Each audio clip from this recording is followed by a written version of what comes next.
শুধু একটা উদাহরণ দিলাম। আমি এখান থেকে দাবি করছি ভিসা 100% স্টপ করুন। আমরা প্রয়োজন হলে একদিন অপেক্ষা করে ভিসা দপ্তরেও যাব, এখানে ভিসা সেন্টারে স্টপ ভিসা দেওয়া বন্ধ করুন completely. Export import permit issue করা বন্ধ করুন। বাকিটা আমরা বর্ডারে করব সোমবার থেকে। বলে দিলাম, চিন্ময় কৃষ্ণ প্রভুকে নিঃশর্ত মুক্তি, হিন্দুদের উপর আক্রমণ, মন্দির ভাঙা বন্ধ করুন। আর এই ধরনের এই নাবালকদের যাদের আপনারা ওখানে তত্ত্বাবধায়ক সরকারে বসিয়েছেন, এই নাবালক যারা মন্ত্রীর পদমর্যাদায়, তাদের এই ধরনের ভারত বিরোধী কথা বলা বন্ধ করুন। আর চিকিৎসা নেওয়ার জন্য করাচি আর লাহোরে যান, এখানে আসবেন না, পরিষ্কার বলে দিতে চাই আমরা।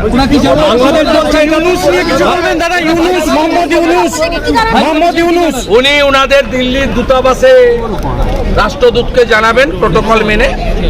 আমরা কালকে মেল পাঠিয়েছিলাম, সেই মেল উনারা এক্সটার্নাল অ্যাফেয়ার্স মিনিস্ট্রি ঢাকা বাংলাদেশের অনুমোদন নিয়ে আমাদের অ্যালাউ করেছেন 1+7। ঠিক একইভাবে আমাদের যে অ্যাগ্রিভনেস ওনারা রেকর্ড করেছেন, আমাদের বক্তব্য রেকর্ড করেছেন, আমাদের সাজেশন নিয়েছেন এবং ওনারা একই প্রোটোকলের ভিত্তিতে ওনারা ওনাদের দেশের সরকারকে ওনারা জানাবেন। এর বাইরে ডেপুটি হাই কমিশনারের করারও কিছু নেই। উনি কমপ্লিটলি জানাবেন। জানালে যেভাবে আমাদের অ্যালাউ করেছেন, নিশ্চয়ই ওনারা আমাদের কথা শুনতে চান। ডক্টর মোহাম্মদ ইউনুস, তার আত্মীয়তা এখানে আমাদের বর্ধমানে আছে, নিশ্চিতভাবে তার অনুমোদন ছিল। তারা এপারের বাঙালি হিন্দুরা, সনাতনীরা কি বলতে চায় সেটা শুনতে চেয়েছেন, আমরা শুনিয়েছি। আমরা আমাদের কাজ করব। বঙ্গীয় হিন্দু জাগরণ মঞ্চ কালকে বেলা 2টোয় শিয়ালদা স্টেশনে জমায়েত করেছে। তারা আসবে বাংলাদেশ ডেপুটি হাই কমিশন অভিযানে। আমরা এটা রাজনৈতিক কর্মসূচি নয়, সবাই সনাতনীকে বলবো আপনাদের এই কর্মসূচিতে যোগদান করার জন্য। আমাদের পক্ষ থেকে সোমবার দিন সকাল 10টা থেকে পেট্রোপোলে গুডস ভেহিকেল অবরোধের কর্মসূচি নেওয়া হয়েছে। আমরা সেখানে অংশগ্রহণ, আমি নিজে অংশগ্রহণ করব, সেখানে সবাই অংশগ্রহণ করবেন। আমরা প্যাসেঞ্জার ভেহিকেল এবং অন্যান্য যে ভেহিকেল আছে তাদের কোনো অসুবিধা করব না। আমরা কেবলমাত্র গুডস ভেহিকেলে অবস্ট্রাকশন করব এবং আমরা ওদের অ্যাটিটিউড আগামী 48 ঘন্টায় দেখতে চাই। চিন্ময় প্রভুর মুক্তি, মন্দির সুরক্ষা এবং সনাতনীদের উপর মিথ্যা মামলা বন্ধ করে ওখানে আগের পরিস্থিতি ফিরিয়ে আনা হোক। প্রয়োজন হলে 16 তারিখে বিজয় দিবস, যেদিন পাকিস্তানের আর্মি কমান্ডার নিজামি আত্মসমর্পণ করেছিলেন ভারতীয় আর্মির কাছে, ওই দিন কলকাতাতে মহাসমাবেশ আমরা ডাকার উদ্যোগ গ্রহণ করছি।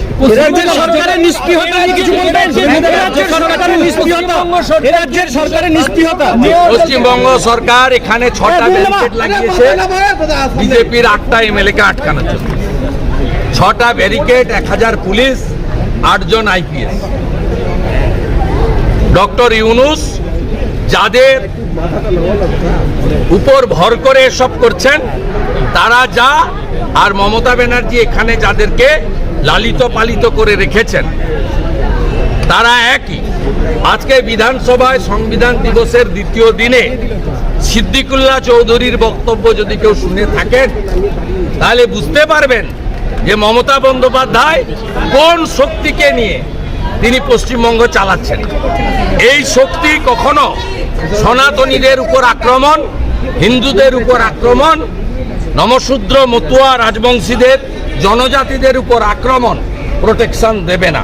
প্রোটেকশন যদি কেউ দিতে পারেন তিনি হিন্দু হৃদয় সম্রাট নরেন্দ্র দামোদর দাস মোদী দিতে পারেন। দেখুন, গতকাল চট্টগ্রাম সহ বিস্তীর্ণ অঞ্চলে বাংলাদেশে যে অত্যাচার চলেছে হিন্দুদের ওপরে, যেভাবে কালী মন্দির ভাঙা হয়েছে, যেভাবে বিভিন্ন মঠকে ভেঙে গুঁড়িয়ে দেওয়া হয়েছে, যেভাবে মহিলাদের ওপর অত্যাচার হয়েছে, যেভাবে সম্পত্তি লুট হয়েছে, আগুন লাগানো হয়েছে, নিরপরাধ মানুষকে যারা প্রতিবাদ করছিলেন কৃষ্ণদাসের গ্রেপ্তারের, তাদের উপরে বর্বরচিত লাঠিচার্জ হয়েছে এবং এক সম্প্রদায়ের মানুষ তাদের উপরে অস্ত্র নিয়ে হামলা করেছে। কোথায় পশ্চিমবঙ্গের মুখ্যমন্ত্রীর কোনো মানবিক মুখ? কেন মুখ্যমন্ত্রী চুপ আছেন? কেন প্রতিবাদ করছেন না? তিনিই তো বললেন ওপার বাংলা এপার বাংলা এক, মানুষ আসবে যাবে, দিবে আর নিবে, মিলাবে মিলিবে। আজকে চুপ কেন তৃণমূল? আমরা তো নয় সিলেক্টিভ প্রতিবাদীদের চিনি, তারা তো মোমবাতিগুলো ঘরের কোথায় ঢুকিয়ে রেখেছেন কেউ জানে না, তারা তো রাস্তায় নেই। ইথিওপিয়ায় মার্কিন অবরোধ, গাজা স্ট্রিপে ইসরায়েলের হামলা নিয়ে পশ্চিমবঙ্গের রাস্তায় মিছিল হয়, আর আজকে এত বড় অত্যাচার হচ্ছে পার্শ্ববর্তী বাংলাদেশে। ওই ঘোষ বোস গুহ মিত্র, ওই সরকার মণ্ডল ঢোল পোদ্দার, ওখানের গুপ্তা জয়সওয়াল, ওখানের জৈন, ওখানের রাজবংশী, ওখানের মতুয়া, আমাদের রক্ত, আমাদের ভাই, তারা মারা যাচ্ছে, একটা শব্দকে উচ্চারণ করতে পারছেন না। কোনো প্রতিবাদ হচ্ছে? ঘটনায় প্রত্যেকটি মহলে অস্বস্তিটাই স্বাভাবিক। মৌলবাদ যখন তার শক্তি বাড়ে বা বাড়ায় বা বাড়ানো হয়, তখন বিপদ কিরকম হয় বাংলাদেশ থেকে বোঝা যাচ্ছে, জ্বলছে। এ শুধু গতকালকের ঘটনায় নয়, গত 2-3 মাস ধরে একই রকমের ঘটনা ঘটছে। আমরা তখনও বলছিলাম মৌলবাদ প্রশ্রয় পাচ্ছে। ভারতবর্ষে মৌলবাদ প্রশ্রয় পেলে কি হয়, ভারতবর্ষের মানুষ টের পাচ্ছেন। সরকার একেবারে রাম মন্দিরের পাশে গিয়ে দাঁড়িয়ে গেল, যেটা সরকারের কাজ নয়, তাতে একটা অংশের মানুষ শঙ্কিত হচ্ছে। সংখ্যাগুরু সাম্প্রদায়িকতা খুব বিপজ্জনক, সারা ভারতবর্ষ দেখলে আমরা এবং বুঝি, বাংলাদেশ দেখলে একই রকম ভাবে বোঝা যাচ্ছে। সংখ্যাগুরু সাম্প্রদায়িকতা খুব বিপজ্জনক, মূল্যবাদ খুব বিপজ্জনক। ভারত সরকার, আমাদের প্রতিবেশী দেশ বাংলাদেশ, একটা সময় আমরা একই বাংলা, ফলে এখানে কজ অফ কনসার্নটা অনেক বেশি, কোনো সন্দেহ নেই। কিন্তু ভারত হোক বাংলাদেশ হোক যেই হোক, মৌলবাদের বিরুদ্ধে সমগ্র মানুষকে, বিশেষ করে সংখ্যালঘু মানুষকে রক্ষা করা, শান্তি প্রতিষ্ঠা করা, শান্তির পরিবেশ রক্ষা করা, এটা যেমন বাংলাদেশের জন্য জরুরি, তেমন আমাদের জন্যও জরুরি। আমাদের দেশ সেই মনোভাবে নিশ্চয়ই কথা বলতে পারে, না হলে অসুবিধায় পড়তে হবে। ঘটনাবলীর বিস্তারিত আমাদের দেশের সরকারেরই বলা উচিত, যেহেতু অন্য একটা রাষ্ট্র, অন্য একটা দেশ। তবে একটা ভিডিও যেমন বলা হচ্ছিল, ভাইরাল ভিডিওতে দেখা যাচ্ছে তা সত্য নয় বলে দেখা যাচ্ছে। কোনটা সত্য নিশ্চয়ই পরখ করে দেখার সুযোগ আছে কারণটা কারণ। কিন্তু জাতীয় পতাকার পাশে অন্য একটা পতাকা তোলার কারণে দেশদ্রোহ হয়েছে বলে যে অভিযোগ করা হচ্ছিল চিন্ময়ানন্দ স্বামী সম্মত নাম, তার বিরুদ্ধে, এখন দেখা যাচ্ছে ওটা জাতীয় পতাকা বাংলাদেশের নয়। ফলে বেঠিকভাবে কি দেশদ্রোহী বলা হলো? এবং দেশদ্রোহী এই তকমাটা মৌলবাদীরা, সাম্প্রদায়িক বাহিনী, তারা তো ব্যবহার করতে পছন্দ করে, স্বৈরাচারী বাহিনী ব্যবহার করতে পছন্দ করে। আমাদের দেশে আমরা দেখিনি জেএনইউ ছাত্র, তাদের সব দেশদ্রোহী দাগিয়ে দেওয়া হচ্ছে। বাংলাদেশে কি একই রকম ভাবে দেশদ্রোহী দাগিয়ে দেওয়া হচ্ছে? আমাদের দেশে দেশদ্রোহী দাগিয়ে দিলে যেমন অপরাধ, বাংলাদেশের দেশদ্রোহী দাগিয়ে দিলে তার চাইতে বেশি ছাড়া কম অপরাধ হবে কেন? দেখুন, বাংলাদেশ একটি অন্য দেশ, বাংলাদেশের বিষয়ে এইভাবে কোনো মন্তব্য করা সম্ভব নয়। কিন্তু যে ধরনের কিছু খবর আসছে, প্রাথমিকভাবে আমরা ইসকনের যে ভাবাবেগ, ইসকনের যে আবেগ, তার গুরুত্ব দিয়ে সেগুলো বিবেচনা করা হচ্ছে, এবং আমরা আশা করব যে প্রতিবেশী রাষ্ট্র তারাও এই ধরনের কোনো সব জিনিসটাই একটা ভারসাম্য সুরক্ষার একটা বিষয় থাকবে। নিশ্চিতভাবে এটা অন্য দেশের ব্যাপার, ফলে আমাদের শীর্ষ নেতৃত্ব গোটা বিষয়টায় নজর রাখছেন। তারা নিশ্চয়ই সময়োপযোগী যা যা বলার বা কোনো করণীয় কিছু থাকলে তারা দেখছেন। আমরা শুধু এইটুকু বলতে পারি যে যে ধরনের খবর আসছে সেগুলি অ্যাভয়েড করা গেলে ভালো হয়, এবং আশা করব বাংলাদেশ সরকার তারা ভারসাম্যমূলক এবং যে ধরনের একটা মানুষের কিছু জায়গায় আবেগে আঘাত লাগছে সেই জায়গাগুলো তারা বিবেচনা করে দেখবেন।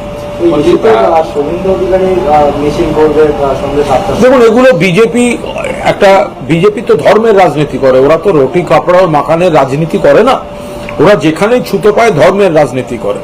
ফলে ওরা এখন এই ধর্মের ভিত্তিতে কি বলছে না বলছে, ওরা যে কোনো ইস্যুতেই মানুষকে, বাংলার মানুষকে ওরা 100 দিনের টাকা পেতে দেয় না, আবাসের টাকা পেতে দেয় না, অধিকার পেতে দেয় না, তারা শুধু ধর্মের নামে রাজনীতি করার চেষ্টা করে, সেই কাজ করছে। আমাদের বক্তব্য, আমরা বিস্তারিত খবর নেওয়ার চেষ্টা করছি।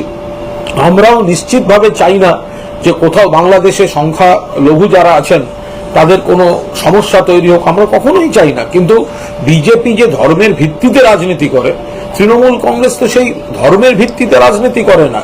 যেটা দরকার, ধরুন ইসকনের যে আবেগ, আমরা তো বলছি ইসকনের আবেগকে বাংলাদেশ সরকারের নিশ্চয়ই গুরুত্ব দিয়ে বিবেচনা করা উচিত এবং সেখানে যেন সবাই সুরক্ষিত থাকেন।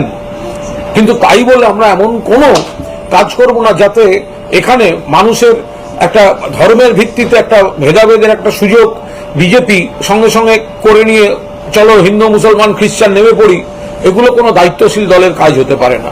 যদি কোথাও কোনো ঘটনায় কোনো অংশের মানুষের আবেগে আঘাত লাগে, তাহলে আমরা সেই আঘাতটা যাতে না লাগে তার জন্য আমরা নিশ্চিতভাবে তাদের দৃষ্টি আকর্ষণ করতে পারি।